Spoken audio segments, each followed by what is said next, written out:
a lot of kids are getting assimilated with the system, getting in new classrooms, and so this is more of an orientation week in any event. And so we want to use this time to get the kids acquainted, deal with any personnel and teaching issues we have, any other little minor repair issues that may be impacting kids learning in school.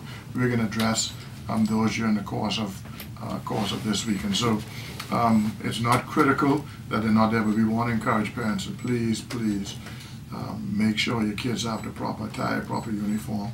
And moving forward, if you know next year you're going to have an issue, don't wait until the week before school starts to go to social services looking for uniforms. Are the schools themselves ready? The physical structures? We are satisfied that they are.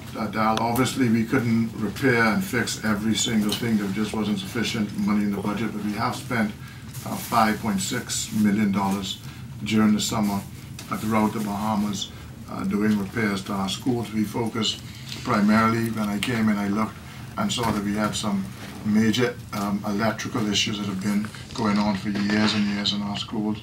Plumbing issues and structural issues. A couple of schools had major structural issues.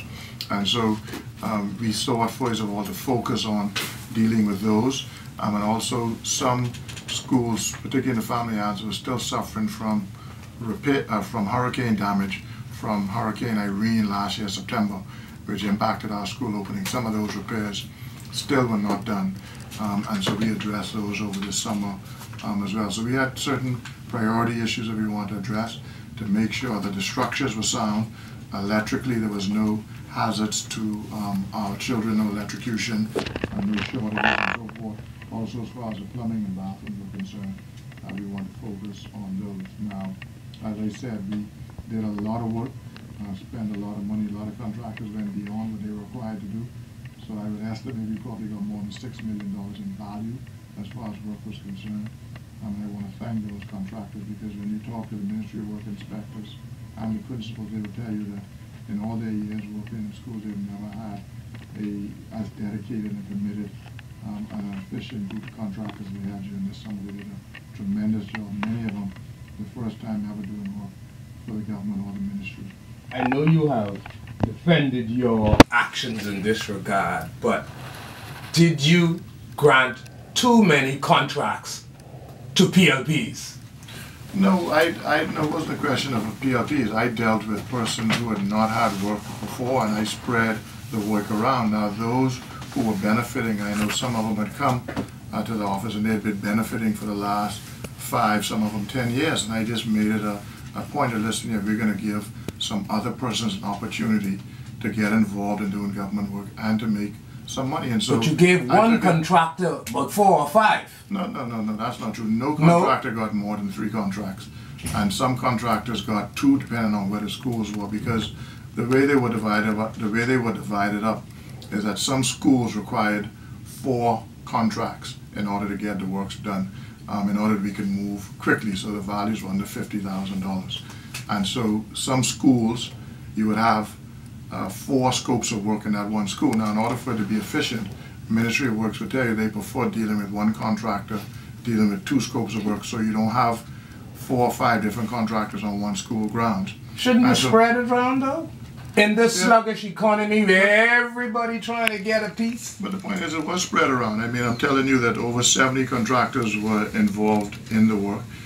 20 of those contractors have never done work before with the ministry. Over 50 of them have not done any work, although they're on the list, have not done any work with the ministry in over 8 years. And so when you look at it on the face of it, Daryl, I don't think that any minister could brag about the record that I have done in this first term as far as spreading the work around. The way I heard you defend it was, is nothing wrong with taking care of PLPs? No, I never said that. I never said that. Those are my words, but that was the... That seemed to be what... No, not at all, darling. Please. Don't. You didn't say in the House of Assembly. No, please, Darryl. Please, Darryl. You've been on this business a long time. Yes, and You know exactly what I So said. tell me exactly. No, you know exactly what I said. Please. I wasn't there.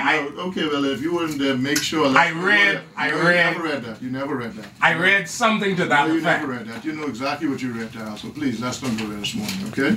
Let's don't go there. If you want to talk about schools, let's talk about schools. Yes, sir. But I made it very clear. There was a particular contractor, and I said I'm not going to apologize for giving work to a contractor who's in my constituency, Okay. doing work on schools in my constituency. Okay. That's what I said. Okay. And you know full well I said that. Okay.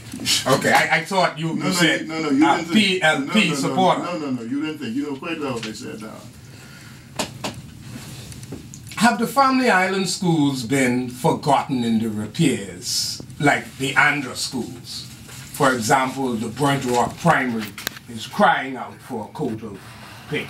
Well, a lot of schools need painting, Darold, and I can tell you we spent probably over $700 and some thousand on paint this summer, which is a lot of money. It wasn't necessarily budgeted for, but through some of the things we were able to do in the ministry prior to the close of the old budget, I was able to find $1.5 million out of the old budget, which really assisted in the repairs for the summer repairs, and that enabled us to do a lot of cosmetic work like painting to a lot of the schools. So that's why you see a lot of schools in New Providence got some painting, not total, and a lot of Family Islands got some painting, but not total. So we had to focus on areas that need it. We would love to have painted all the schools, but you know, the 160 some schools throughout New Providence, throughout the Bahamas, and we just don't have sufficient funds to paint all the schools. And so over a period of time, year by year, we have to focus on various schools.